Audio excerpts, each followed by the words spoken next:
ಇವತ್ತಿನ ವಿಡಿಯೋ ಇಷ್ಟವಾದರೆ ಲೈಕ್ ಮಾಡಿ, ಶೇರ್ ಮಾಡಿ, ಸಬ್ಸ್ಕ್ರೈಬ್ ಮಾಡ್ಕೊಳ್ಳಿ. ತುಂಬ ಜನ ಮೊಟ್ಟೆನ ತುಂಬ ರೀತಿ ಮಾಡಿರ್ತೀರ. ಸೊ ಈ ರೀತಿ ಒಮ್ಮೆ ಟ್ರೈ ಮಾಡಿ ನೋಡಿ, ನಿಮಗೆ ಕೂಡ ಇಷ್ಟ ಆಗುತ್ತೆ.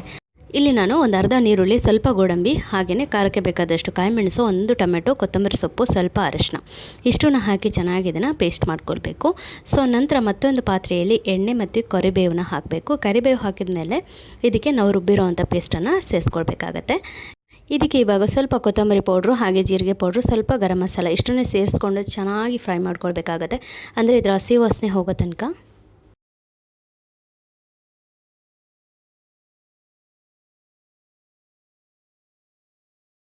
ಇವಾಗ ನೋಡಿ ಹೀಗಿದೆ. ಈಗ ಫುಲ್ ಡ್ರೈ ಆಗಿದೆ. ಈಗ ನಾನು ಇದಕ್ಕೆ ಸ್ವಲ್ಪ ಲಿಂಬೆಹಣ್ಣಿನ ರಸವನ್ನು ಸೇರಿಸ್ಕೊಳ್ತಾ ಇದ್ದೀನಿ.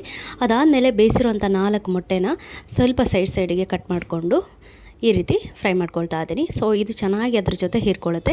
ಇನ್ನು ಮತ್ತೆ ಕೂಡ ಡ್ರೈ ಮಾಡಬೇಕು. ನಿಮಗೆ ಡ್ರೈ ಬೇಡ, ಸ್ವಲ್ಪ ಗ್ರೇವಿ ಇರಲಿ ಅಂದರೆ ನೀವು ಇಷ್ಟಕ್ಕೇ ಸ್ವಲ್ಪ ನೀರನ್ನ ಹಾಕೊಂಡ್ಬಿಟ್ಟು ಗ್ರೇವಿ ಮಾಡ್ಕೊಳ್ಬೋದು. ಇಲ್ಲ ಡ್ರೈ ಬೇಕು ಅನ್ನೋದಿದ್ರೆ ಇನ್ನೂ ಸ್ವಲ್ಪ ಡ್ರೈ ಮಾಡ್ಕೊಳ್ಬೋದು. ಸೊ ಇನ್ನು ನೋಡಿ ಹೇಗೆ ಕಾಣಿಸ್ತಾ ಇದೆ ಅಂತ.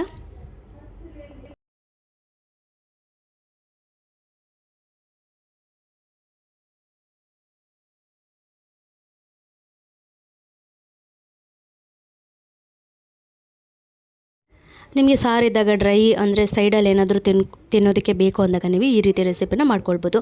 ಸೊ ಈ ರೆಸಿಪಿ ನಿಮಗೆ ಇಷ್ಟ ಆಗಿದೆ ಅಂತ ಭಾವಿಸ್ತೀನಿ. ಇಷ್ಟ ಆದರೆ ಲೈಕ್ ಮಾಡಿ, ಶೇರ್ ಮಾಡಿ, ನಿಮ್ಮ ಅನಿಸಿಕೆಗಳನ್ನು ಕಮೆಂಟ್ ಮೂಲಕ ತಿಳಿಸಿ.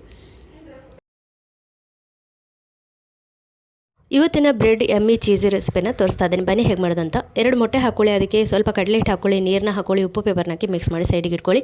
ಇಲ್ಲಿ ನಾನು 2 ಥರದ ಸಾಸ್ನ ಹಾಕ್ಕೊಳ್ತಾ ಇದ್ದೀನಿ. Green chilli paste, red chilli paste, ಹಾಗೆಯೇ ಮೈನಸ್ನ ಹಾಕಿ ಮಿಕ್ಸ್ ಮಾಡ್ಕೊಳ್ತಾ ಇದ್ದೀನಿ. ಹಾಗೆಯೇ ಎಲ್ಲ ಖಾರ ಇರೋವಂಥದ್ದನ್ನೇ ಸೇರಿಸ್ಕೊಂಡಿದ್ದೀನಿ. ಸ್ವಲ್ಪ ಇಲ್ಲಿ ಕಟ್ ಮಾಡಿರೋಂಥ ಮೆಣಸನ್ನು ಹಾಕ್ಕೊಂಡಿದ್ದೀನಿ. ಇಲ್ಲ ಅಂದರೆ ನೀವು ಚಿಲ್ಲಿ ಫ್ಲೇಕ್ಸ್ನ ಕೂಡ ಹಾಕ್ಕೊಳ್ಬೋದು. ಈಗ 2 ಕೂಡ ರೆಡಿ ಆಯ್ತಲ್ವಾ. ಈಗ ಬ್ರೆಡ್ಡಿಗೆ ಈ ರೀತಿ ಮಸಾಲಾನ ಸ್ಪ್ರೆಡ್ ಮಾಡ್ಕೊಳ್ಳಿ. ನೀವು ಫಸ್ಟಿಗೆ ಬೇಕಾದರೆ ಸ್ವಲ್ಪ ಸಾಸ್ನ ಬ್ರೆಡ್ಡಿಗೆ ಹಾಕ್ಕೊಳ್ಬೋದು. ಸೊ ಇವಾಗ ಇದಕ್ಕೆ ಚೀಸ್ನ ಹಾಕಿ 2 ಸೈಡ್ ಚೆನ್ನಾಗಿ ಸ್ವಲ್ಪ ಮೆತ್ತಗೆ ಈ ರೀತಿ ಡಿಪ್ ಮಾಡ್ಕೊಳ್ಳಿ, ಆಯಿತಾ. ಅದಾದಮೇಲೆ ಮತ್ತೊಂದು ರೆಡಿ ಮಾಡ್ಕೊಳ್ತಾ ಇದ್ದೀನಿ. ಓಕೆ, ಈಗ ತುಪ್ಪನ ಎಣ್ಣೆನೂ ಹಾಕಿರ್ತೀರಲ್ಲ, ಅದಕ್ಕೆ ಹಾಕಿ ಲೋ ಫ್ಲೇಮಲ್ಲಿ ಇಟ್ಟು ಅದನ್ನು ಫ್ರೈ ಮಾಡ್ಕೊಳ್ಳಿ. ಅದು ಫ್ರೈ ಮಾಡ್ತಿದ್ದಾಗ ಇನ್ನೊಂದು ರೆಡಿ ಆಯಿತು. ಸೊ ಹೇಗೆ ಕಾಣಿಸಿದೆ ನೋಡಿದ್ರಲ್ಲ, ರಪ್ಪಂತ ಆಗಿಬಿಡುತ್ತೆ. ಬೆಳಗಿನ ಬಾಜಿ ಅಥವಾ ಯಾವುದಾದ್ರು ಚಿಕನ್ ಮಸಾಲೆಯನ್ನು ಮಾಡಿದ್ದು ಉಳಿದ್ರೆ ಸೊ ಈ ರೀತಿ ಮಾಡಿ ನೋಡಿ, ತುಂಬ ಈಸಿಯಾಗಿ ಬೇಗನೆ ಫಟಾಫಟ್ ಅಂತ ರೆಡಿ ಆಗುತ್ತೆ. ಇವತ್ತಿನ ರೆಸಿಪಿ ಹೇಗೆ ಅನ್ನಿಸ್ತು, ಇಷ್ಟ ಆಯಿತಾ? ಇಷ್ಟ ಆದರೆ ಲೈಕ್ ಮಾಡಿ, ಶೇರ್ ಮಾಡಿ, ಸಬ್ಸ್ಕ್ರೈಬ್ ಮಾಡ್ಕೊಳ್ಳಿ. ನಿಮ್ಮ ಅನಿಸಿಕೆಗಳನ್ನು ಕಮೆಂಟ್ ಮೂಲಕ ತಿಳಿಸೋದನ್ನು ಮರೀಲೇಬೇಡಿ. ಇವತ್ತಿನ ವಿಡಿಯೋದಲ್ಲಿ ಸೇವ್ ಯಾವ ರೀತಿ ಮಾಡೋದಂತ ತೋರಿಸ್ಕೊಡ್ತಾ ಇದ್ದೀನಿ. ತುಂಬಾ ಈಸಿ ಮತ್ತು ತುಂಬಾ ಕ್ರಿಸ್ಪಿಯಾಗಿರುತ್ತೆ. ಇದನ್ನು ನೀವು 1 ತಿಂಗಳ ತನಕ ಇಡ್ಬೋದು. ಏನೂ ಸಾಫ್ಟ್ ಆಗೋದಿಲ್ಲ, ಕ್ರಿಸ್ಪಿಯಾಗೇ ಇರುತ್ತೆ. ತುಂಬ ಅಂದರೆ ತುಂಬ ಈಸಿ. ಇದನ್ನು ನೀವು ಪಾನಿಪುರಿ ಮೇಲೆ ಹಾಕ್ಬೋದು. ಈ ವಿಡಿಯೋ ಇಷ್ಟವಾದಲ್ಲಿ ಲೈಕ್ ಮಾಡಿ. ಇಲ್ಲಿ 1/4 ಕಪ್ನ ಹಿಟ್ಟನ್ನು ತೆಗೆದುಕೊಳ್ತಾ ಇದ್ದೀನಿ, ಅಂದರೆ ಹೋಗ್ಕೊಂಡಿದ್ದೀನಿ.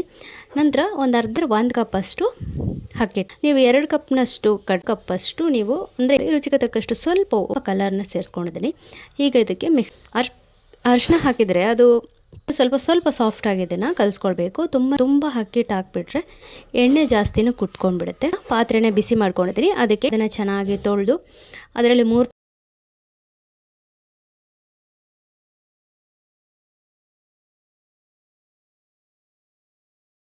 ಇವಾಗ ಇಲ್ಲಿ ಎಣ್ಣೆ ಬಿಸಿಯಾಗಿದೆ. ತುಂಬಾ ಎಣ್ಣೆ ಬಿಸಿಯಾಗಿರಬಾರ್ದು, ಮೀಡಿಯಮ್ ಬಿಡಿ, ತುಂಬ ತೆಳುವೂ ಬಿಟ್ಕೊಳ್ಬೇಡಿ. ಓಕೆ, ಸೊ ನೋಡಿ ಮಿಕ್ಸ್ ಮಾಡ್ಲಿಕ್ಕೆ ಹೋಗಬಾರ್ದು. ಅದರ ಮೇಲಿದ್ದು ನೊರೆ ಎಲ್ಲ ಎಳೆದ ಮೇಲೆ ನೀವು ಇದನ್ನು ಕಮ್ಚಿ ಹಾಕಬೇಕಾಗತ್ತೆ.